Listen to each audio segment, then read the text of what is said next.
So Freak Nation, Brittany Force back in the Freak Nation, and it's a significant visit for her. She's been coming in here for many, many years.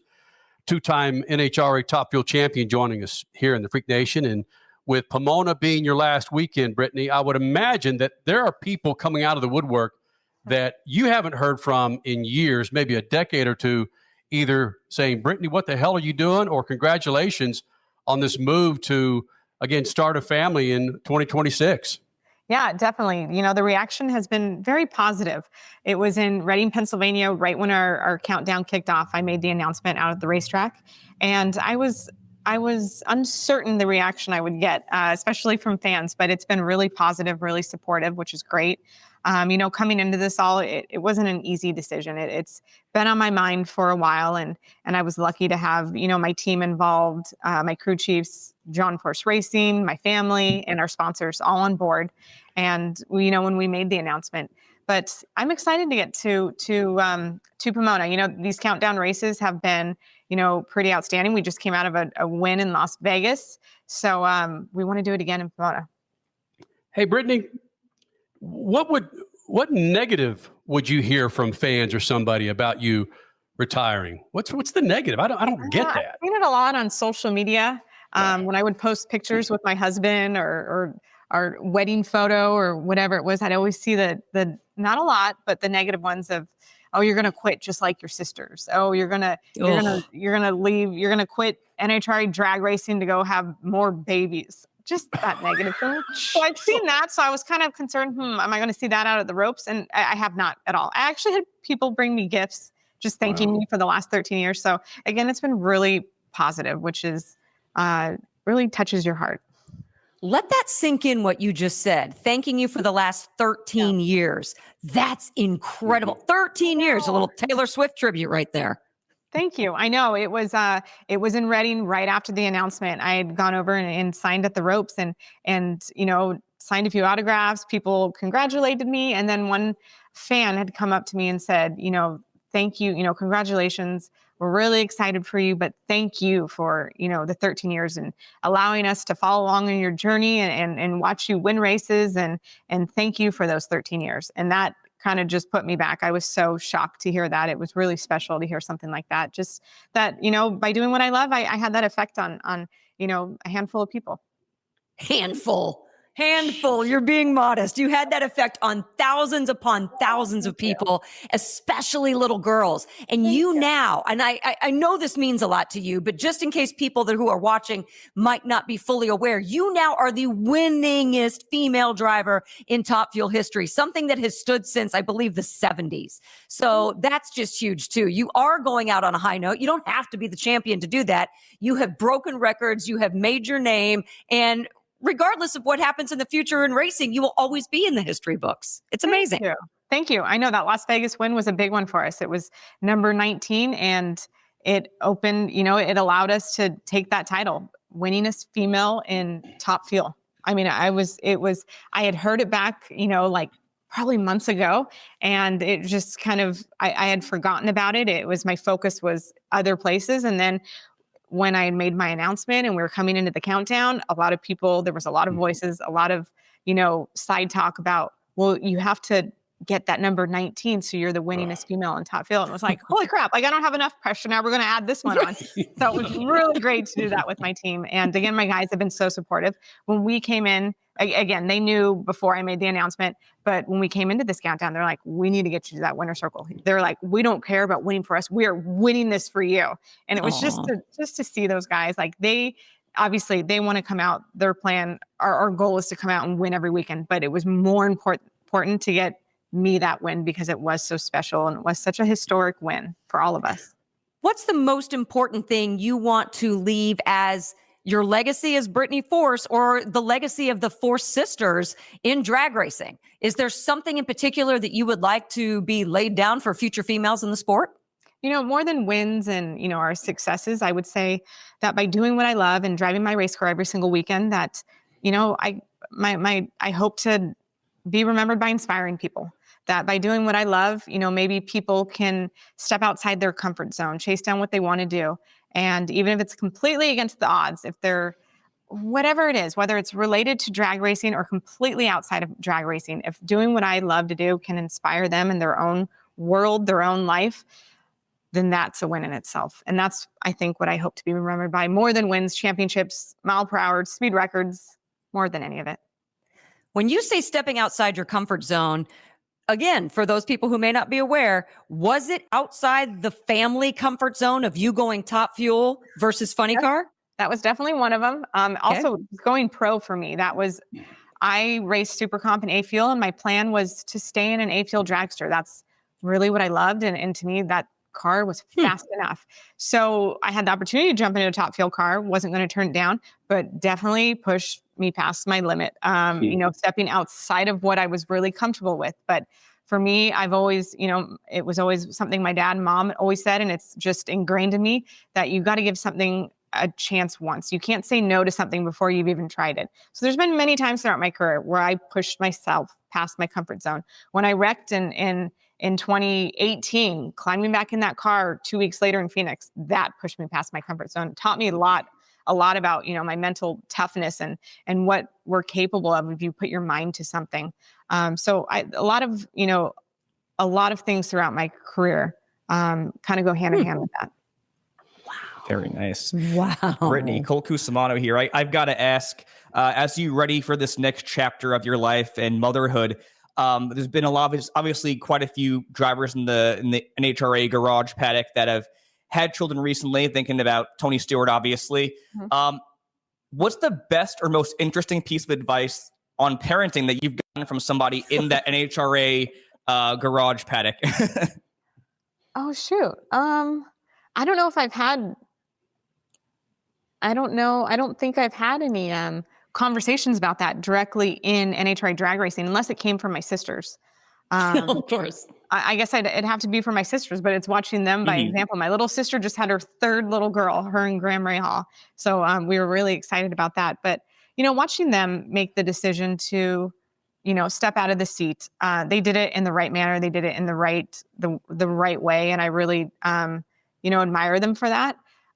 They waited till the end of the season, stepped out just like I'm doing, to give their team a chance. I didn't want to step. I mean, there's this new NHRA rule in play. I never agreed with it. I never planned to, take advantage of it, but where you could get out in the middle of the season, if you did end up pregnant, or you decided to start a family, you could get out and put another driver. And for me, I didn't see that as fair to my team. I didn't want to do that. I want them to know that my heart, my focus, is on driving my race car, commitment to my team and winning races and chasing down a championship.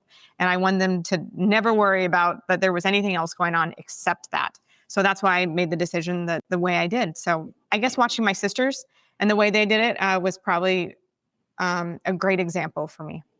And that's a great lead into my next question, actually. Imagine your sisters, obviously being an aunt to some beautiful nieces and nephews. What is one thing or some things that you've done in your time as an aunt that you want to harness as you become a mother here in the future? What are some things that you've liked a lot about being an aunt? I love my time with my nieces and nephews. My nephews are into hockey. They're a little bit older now. They're in middle school and they play hockey and watching them be successful in their own, journey, their own path has been really fun. But I also have my oldest niece, Autumn, just turned 21. I can't even believe she's 21. I watched her walk by at the racetrack with a beer in her hand, and I couldn't even believe it. So that's Robert Height's daughter, my sister Adra's daughter. So, watching her, and she's, drives a Super Comp dragster, and she's great. I'm so proud of her. And then my little two nieces, I have a third one. But the two little ones are 5 and 3. They are so much fun right now. I still won't hold the new baby. I'm like, oh, it's too small. And Graham keeps throwing the new baby in my arms. They're like, you need the practice. And I'm like, those two I know how to handle. I know how to do the older ones, the 5 and the 3-year-old. We have a lot of fun. But now they're at that age where we were up in Tahoe over the summertime, and I ordered us bracelet making boxes, and we made bracelets and we painted our nails, and we just had so much fun doing all the girly things. Oh, that's cute. Freak Nation, her name is Brittany Force. Again, 2-time NHRA Top Fuel pilot, getting out of the car at the end of the season. And I go back and watch some of those old videos with you your sisters and John, I mean, 20 years ago. And Brittany, you're pretty freaking shy. It took a lot to get 2 sentences out of you. And damn, 20 years later, we can't shut you up. Which I was painfully shy. I remember Courtney was the really chatty, talkative one, wasn't afraid of anybody. I remember we'd go to a restaurant. It was Coco's Bakery. It was our favorite family restaurant we went to all the time. We'd always sit in our same little booth. And I was so shy. If I needed a straw or I needed ketchup or a napkin, I'd have my sister Courtney ask the waitress because I was too embarrassed. And my sister would stand up on the seat, "Excuse me, waitress, my sister needs a napkin, please." And they would come over and give us a napkin. But I mean, I wouldn't speak to strangers. I was so painfully shy. So yeah, being thrown into, I'll have to put the blame on my dad. Well, before that, when I got into college, I took speech classes to get up and speak because I knew I really struggled with that. And I thought maybe this will help me depending on what I end up doing in my career, looking at racing as an option. So I definitely jumped into those classes, but it was more my dad inviting me to some of his sponsor shows and be like, just come and, be a guest with me, support me. And then he'd throw me up on stage and hand me my, I thought I was going to die. So I learned at a young age how to control a room, figure out who your audience was, and entertain. But Brittany, I'll be honest, our 11-year-old daughter, she's either blessed or she's hurt for life, given the fact that her cursed for life, that her parents do this for a living. Yeah. And she's adapted quite well. But can you share some of that? Really? I mean, we love your dad. We owe so much of SpeedFreaks to your dad and his openness to us. It's incredible. But I would imagine you're right. He's such an open book to people that, yeah, you could pick up what he's doing and how he's talking to people and so forth. But he's also sucking the air out of the room to where you don't have to say anything. You just sit back in the corners, right? There's been so many, when we would do media events together in the beginning parts of my career, and they would send my dad and I, sometimes my dad, Courtney and I, and then they realized this is not working. We could do the 2 girls together, but we cannot have John with one of the daughters because you only have these short windows when you're doing live TV or you're doing a segment. You only have a short amount of time, and he speaks through the whole thing, story after story, and then we get the 10 seconds, 9 seconds. Hold on, my girls need to say something, and now we're out of time, and Courtney and I didn't get any room to say anything.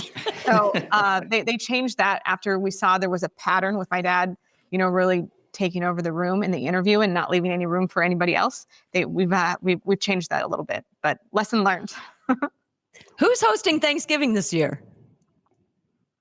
Actually, my husband and I are going to Colorado to see his family. We all kind of split up around Thanksgiving. So we're going to Colorado. I think Ashley's going somewhere else with her boys. Actually, I think they're in a hockey tournament. So of course, we all spend Christmas together. Christmas is our big holiday. The whole family comes together. So we'll spend Christmas together. And make sure John doesn't suck the air out of the room. No, he won't. He's learned his lessons. He knows the time and place for it. The grandkids get the air now. Yeah.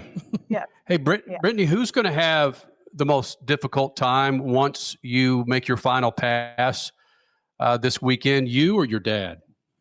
I think it's going to be emotional for both of us. Even to hear you say final pass, that's just such a strange thing to think about. And to me, that just adds just more pressure. So I'm just going to go into it like I would every other Pomona. Trying to be in the moment, enjoying it with my team, enjoying it with the fans, and try to win this thing. That's our ultimate goal. But it's going to be an up and down roller coaster of emotion I think for all of us, my team, my guys, and, my family. Okay. Well, I shouldn't have left your mom out of there. What about your mom? Is she going to be relieved? Fine. I get all my girls out of drag racing.